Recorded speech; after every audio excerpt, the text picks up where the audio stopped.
thank you so much for coming to Sunday school. It was an awesome time. And, of course, our Sunday school pizza party after the evening service was a lot of fun as well, playing a lot of games. It was a great time for sure. Just a quick announcement that our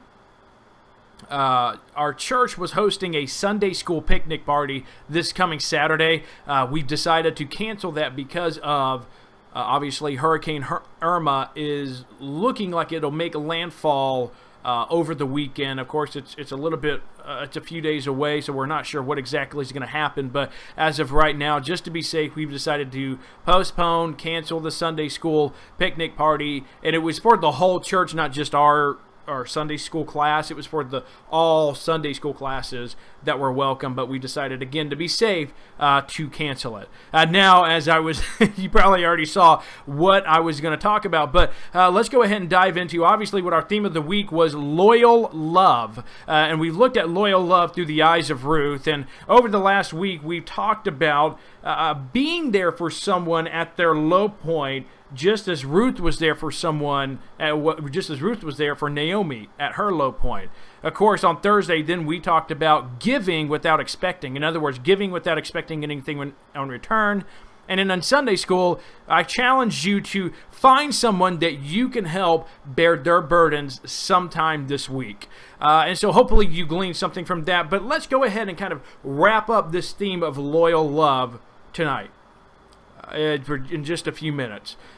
We know that the first chapter of Ruth was not a very happy chapter.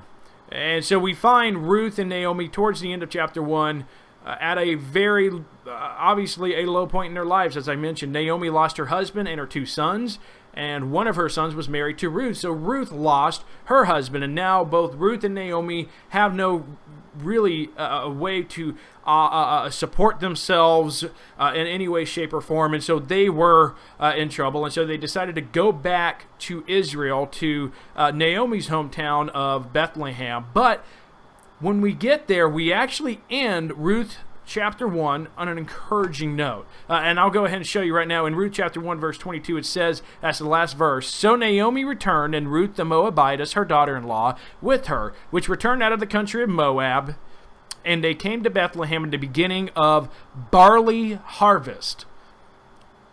Now, I'll tell you why that last verse is important, because you would think, well, what's so important about that? Well, it's those last 2 words, barley harvest. See, barley harvest came right around springtime. It was there for a few weeks, and it came right before wheat harvest. So during the spring, it was kind of known for the grain harvest, I guess you could say. They got their barley and their wheat.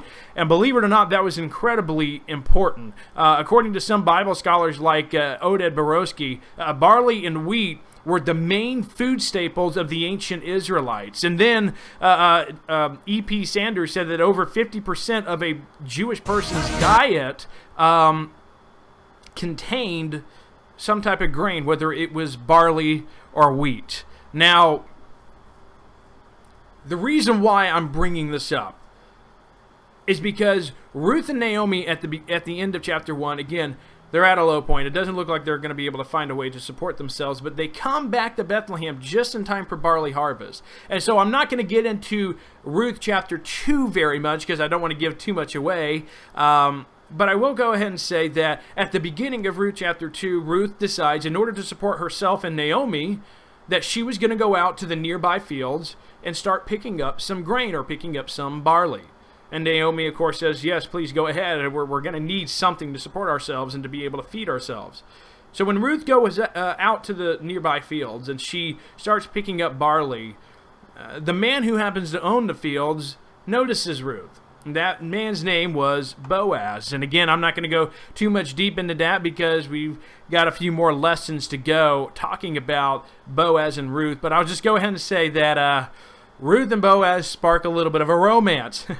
And because of that chance encounter, well, really it wasn't a chance encounter. God had his hand in all of it. But because of Ruth and Boaz meeting, it changed the course of all of their lives. Ruth's life, Boaz's life, and Naomi's life. And it changed the course of an entire generation.